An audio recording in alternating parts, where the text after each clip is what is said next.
Welcome to What's Up Oxford. I'm Shannon Woolley, and today I am joined by Woodstock's finest, Jillian Hughes and Akeem Guy. So welcome to the show, guys. Thank you for having us. Thank you. So you're here talking about recruiting. We're growing our police force in Woodstock. Yes, we are. Okay, can you tell me a little bit about what is the recruiting process? So you have to have an OACP certificate in order to even apply to a police service. And that's kind of, you go online to the website and you have to do some tests and online questionnaires. Yeah. So what does OACP stand for? Ontario Association Chiefs of Police. So they have a website. You go on the website and it outlines exactly what you need for that certification. Okay. It's just an online test. You pay for the certification. You do an online written test and you get that certification, and that allows you to apply for any police service in Ontario. In Ontario, okay. Yeah. Mm-hmm. So what are the basic requirements to be a police officer? Well, first of all, you have to be 18 years or older, and you have to be at least a permanent resident of Canada. Okay. Mm-hmm. That's it, though? Mm-hmm. Yeah, you don't need like a post-secondary or anything. So what do you need to apply to be a police constable? Well, as Jill said, you have to have the minimum, which is outlined in the act, right? But you have to have life experience. That's what we look for most importantly. Yeah. And then every police service looks for stuff like your volunteer experience, right? Having a college diploma, even though it's not required, it's a plus, right? A volunteer experience,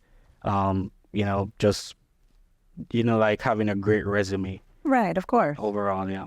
So I'm going to put you on the spot. That's okay. I have heard that during the recruitment process that people will do a deep dive into your social media to kind of see who you really are. Is that true? Yeah, that's true. That we have background investigators that when you make it that far in the process, there is usually retired police officers that we hire, and they do full background investigations on the people that are our candidates, right? And that's what we want. We want to know the nitty gritty.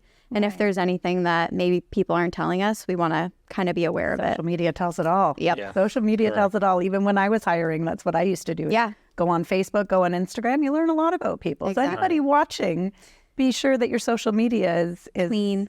Clean, exactly. Yeah, correct. So you get hired by Woodstock Police and then you go to police college, or do you go to police college in the hopes of getting hired? What is No, that so look like? you get a job offer after you go through the entire process with us. You get a job offer, and that sends you to the police college. And so we hire you first, and then you go to the police college. If you're successful at the police college, then you're sworn on as a police officer. Okay. In Woodstock. Yeah. And then you're still on probation. You're still on probation for I think it's a year still. Yeah. So it is a long process. It can take up to a year to get through everything. Right. There's obviously some people that get fast tracked and it takes them maybe 3-4 months to get through it all, but it is quite a long process. It's a process. Yeah. Okay. It is. Yes. So what would a recruit expect life to be like when you're at the police college? Well, it's Monday to Friday normally. You sometimes are awake really early. You have drill classes in the morning. It's kind of military based. Right. Your rooms get checked. So you live there? Yeah, You're live there there. Monday to Friday. You're sleeping there? Yes. Yeah. Okay. Like your own room, or is it like a big giant room with bunk beds? Yeah, you have your own rooms in kind of like a... Pod. Yeah, it's like a pod is what they're called, but it's like a hotel kind of. And then there's a cafeteria. Everything is right there. There's an indoor and outdoor range. You do all your classes there. Mm-hmm. There's driving classes. You go off campus to drive.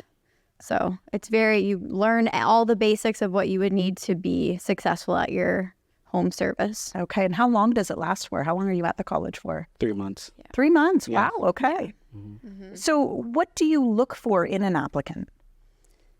Well, I would say,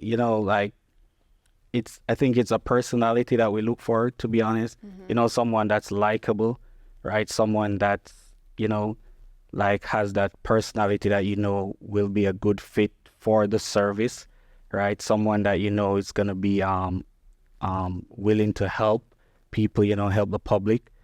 Someone that's very empathetic as well. Mm-hmm. That's what I would say I look for in a candidate. Okay. Yeah. Mm-hmm. And now for people that would be interested in working for Woodstock Police, but maybe don't want to be officers, are there other opportunities available? Yeah, there are. We have civilian positions as well. So a lot of our court staff are civilian positions, and then we have clerks at the front that are civilians. Dispatchers. Yeah, our dispatchers are civilians, but they work on shift with us. So we have the same dispatchers most of our shifts, and they work like days and nights with us. Okay. So yeah, if you just want to be a civilian, there's lots of opportunities. So how would somebody go about applying? What's the application process, or where do they submit an app? Well, we have a website, woodstockpolice.ca. You can just go on the website and you'll see our job posts in there. And there's a survey and a PDF that you have to fill out. And you can always email the recruiting staff as well. We're willing and helpful. So just reach out to us and we'll guide you through the process step by step. Okay, wonderful. Well, I very much appreciate you both being on the show today. Thank you. Thanks for having us. We're going to take a short break. We'll be right back.